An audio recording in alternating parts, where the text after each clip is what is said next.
Chhindwara medical college में कोविड-19 टीकाकरण के विषय में मीडिया कार्यशाला का आयोजन किया गया, जिसमें छिंदवाड़ा कलेक्टर सौरभ कुमार सुमन ने कोरोना वैक्सीन के विषय में जानकारी दी। जानने के लिए देखिए पूरी खबर विस्तार से।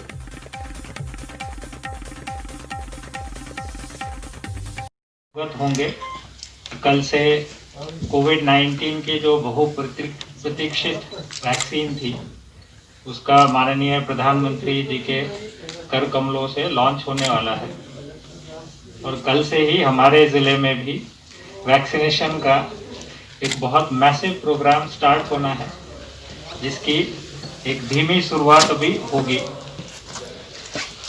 तो वर्तमान में हम लोगों के पास लगभग एक हफ्ते का कार्यक्रम प्राप्त हुआ है कि अगले एक हफ्ते में कितना वैक्सीनेशन किया जाएगा और फिर हर हफ्ते के हिसाब से प्रोग्राम आता जाएगा और फिर उस हिसाब से हम लोग आगे वैक्सीनेशन का अपना प्रोग्राम आगे बढ़ाएंगे। उसमें एक संक्षिप्त जानकारी मैं आपको देना चाहूँगा, उसके बाद फिर आपकी यदि कोई क्वेरी होगी तो उसको हम लोग समाधान करने का प्रयास करेंगे। यदि उसका जवाब मेरे पास अभी नहीं होगा तो बाद में जानकारी प्राप्त करके आपको उसका जवाब हम लोग दे देंगे।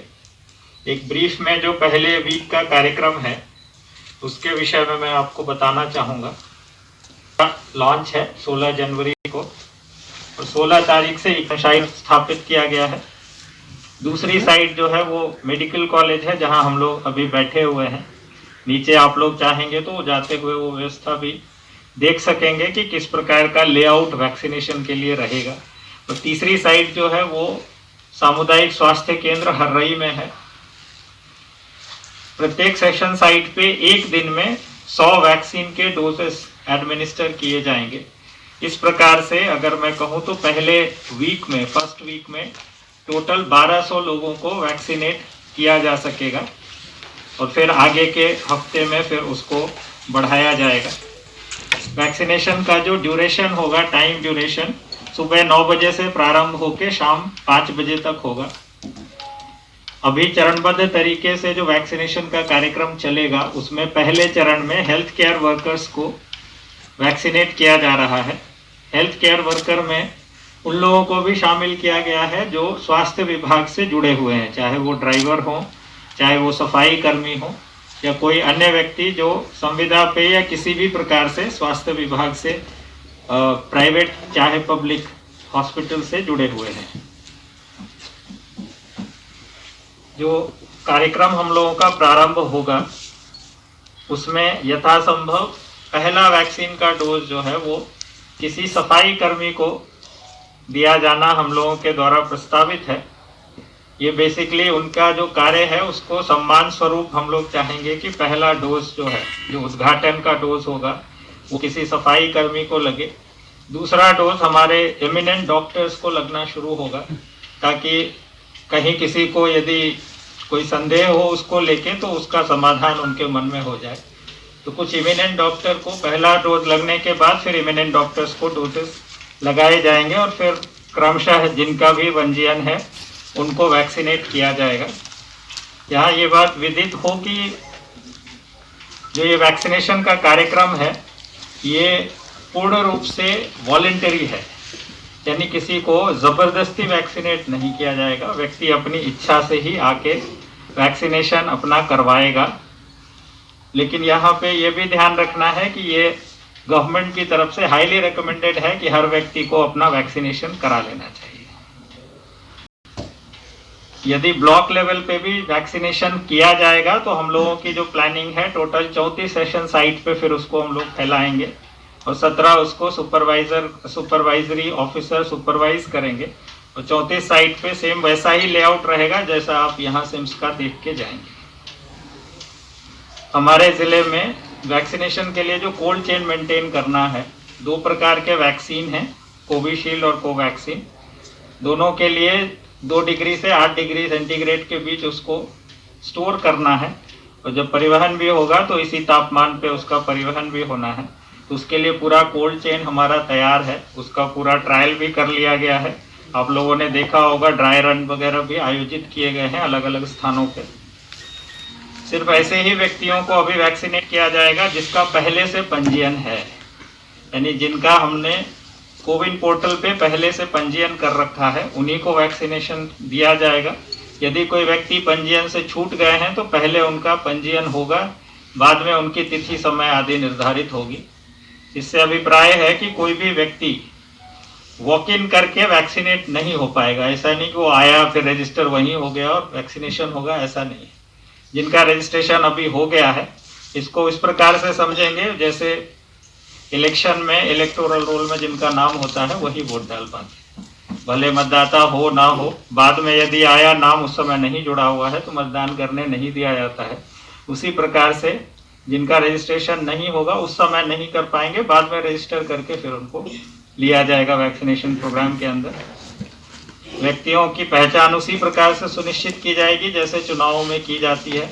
डिफरेंट टाइप के आईडी कार्ड्स उनको प्रोड्यूस करने पड़ेंगे, आधार हो, ड्राइविंग लाइसेंस हो, पैन कार्ड हो या गवर्नमेंट का इशू कोई कार्ड हो, मनरेगा का जॉब कार्ड हो, बैंक का पासबुक हो जिसमें फ़ोटो उसकी लगी हुई हो।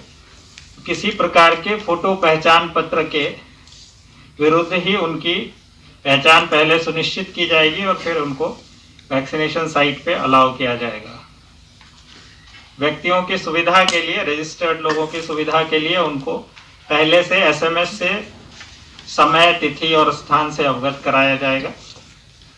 और जिन व्यक्तियों का वैक्सीनेशन कंप्लीट हो जाएगा, वैक्सीनेशन कंप्लीट होने से हमारा आशय है कि पहला डोज 28 दिन बाद दूसरा डोज जब वो प्राप्त कर लेंगे फिर उसको वैक्सीनेशन का एक कंप्लीशन सर्टिफिकेट QR कोड के साथ से इशू किया जाएगा सॉफ्ट कॉपी में। जो हाई रिस्क लोग हैं जैसे जिनको कैंसर है या रहा है, या डायबिटिक लोग हैं, हाई बीपी पेशेंट हैं जिनको हम लोग कहते हैं कि जिनको कोमॉर्बिडिटी है, ऐसे लोगों के लिए हाईली रिकमेंडेड है कि जब भी उनका नंबर आएगा करा लेना चाहिए, ताकि यदि कभी कोरोना फिर से फैलने की स्थिति होती है तो वो लोग बचे रहें और उनकी कोमॉर्बिडिटी के कारण फिर आगे कठिनाई उनको उत्पन्न ना हो। ऐसे व्यक्ति जो वैक्सीनेशन के लिए आएंगे, यदि वैक्सीनेशन साइट पे कई बार घबराहट भी होती है लोगों को, तो उनके लिए नई चीज़ उनको लगेगी। अगर घबराहट वगैरह होगी तो साइट पे उनको मेडिकल ऑफिसर, ANM या आशा जो भी हैं उनसे संपर्क करना चाहिए। साथ ही साथ जो भी व्यक्ति वैक्सीनेशन साइट पे आएंगे उनको कोविड अप्रोप्रिएट बिहेवियर, मतलब मास्क का उपयोग, हाथ बराबर साफ करते रहना, चाहे साबुन से करें चाहे सैनिटाइजर से करें, 6 फीट की दूरी बनाए रखना उनको ज़रूरी है। अंत में मैं चाहता हूं कि आपको AEFI की जानकारी दे दूं, जो एडवर्स इवेंट फॉलोइंग इम्यूनाइजेशन, यानी कि इम्यूनाइजेशन के बाद क्या एडवर्स इफेक्ट हो सकता है। उसमें माइल्ड फीवर या जहां पे इंजेक्शन डाला वहां पे कोई स्वेलिंग, इस तरह की छोटी मोटी एडवर्स इम्पैक्ट हो सकती है। उसके लिए प्रत्येक सेशन साइट पे AEFI किट उपलब्ध रहेगा, यानी उससे निपटने के लिए जो ड्रग्स की आवश्यकता होती है, जिन दवाइयों की आवश्यकता होती है, वो साइट पे उपलब्ध रहेंगे और जो व्यक्ति उनको ऑब्जर्व कर रहा होगा वो हाईली ट्रेंड होंगे इसके लिए। इसके अलावा कुछ लोग एलर्जिक वगैरह भी होते हैं, तो कुछ एलर्जिक टेंडेंसी भी हो सकती है कि उस ड्रग में जो चीज़ें हैं उससे किसी व्यक्ति को यदि एलर्जी हो तो छोटी मोटी एलर्जी भी उनको हो सकती है। किसी भी प्रकार के एडवर्स सिचुएशन के लिए वहाँ पे मोबिलिटी सपोर्ट एम्बुलेंस के रूप में उपलब्ध रहेगा और हमारे AEFI सेंटर्स पहले से आइडेंटिफाइड रहेंगे।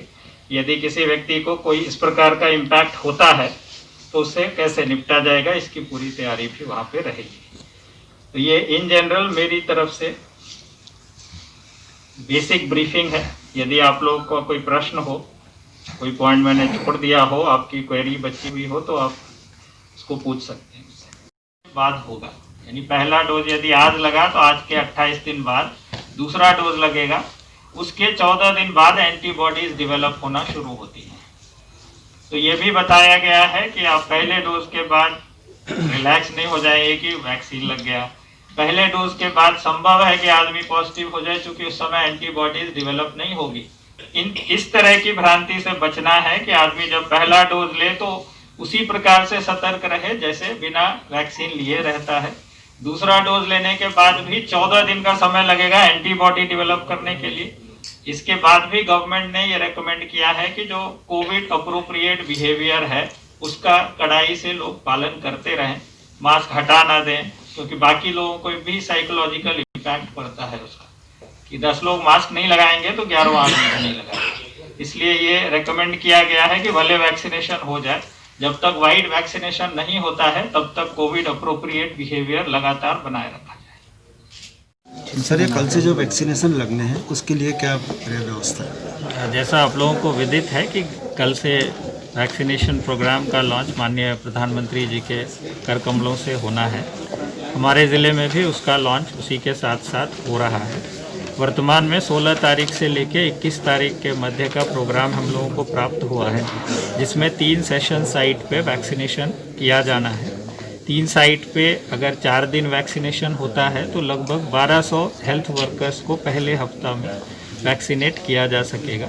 3 साइट जो अभी निर्धारित हुए हैं, एक डिस्ट्रिक्ट हॉस्पिटल में है, दूसरा मेडिकल कॉलेज में है और तीसरा CHC हर्रई में है। अभी वर्तमान में 15,000 डोज हमको प्राप्त हुए हैं, जिसमें से लगभग 7,500 लोगों को वैक्सीनेट किया जा सकता है, क्योंकि एक व्यक्ति के लिए 2 डोज की व्यवस्था है। पहला डोज लेने के बाद 28 दिवस के बाद दूसरा डोज लगना है और उसके 14 दिन बाद लगभग एंटीबॉडी बनना प्रारंभ होगा। और जो हमारा वर्तमान में लक्ष्य है हेल्थ केयर वर्कर्स का, वो लगभग 12,000 के आसपास है, 12,200 के आसपास। सर, मैंने बताया कि पहला डोज लगने के 28 दिन बाद दूसरा डोज लगना है और उसके 14 दिन बाद से एंटीबॉडीज़ बनना शुरू हो जाएंगे। लेकिन लोगों से अपील है कि जो कोविड अप्रोप्रिएट बिहेवियर है उसका लगातार पालन करते रहें, भले ही उनका वैक्सीनेशन कंप्लीट हो गया।